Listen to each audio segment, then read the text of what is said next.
পঞ্চায়েত হাতছাড়া হলো বিজেপির।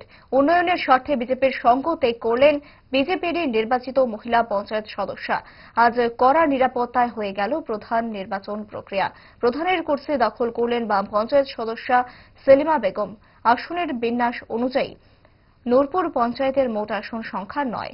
নির্বাচনে আসন সংখ্যার বিচারে গেরুয়া বনের ঝুলিতে ছিল 5 সদস্য। কংগ্রেসের ঝুলিতে যায় 3 আসন আর বামেদের দখলে মাত্র 1টি আসন।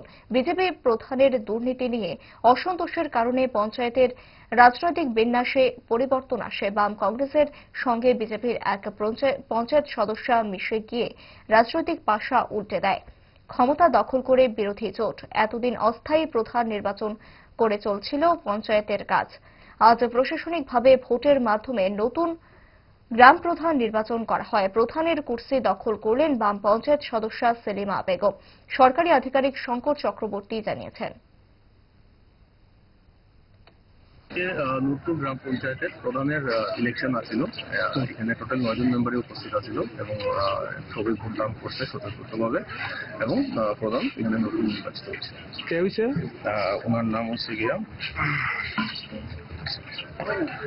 সেলিমা বেগম। কোন দল থেকে? উনি রিপ্রেজেন্ট করে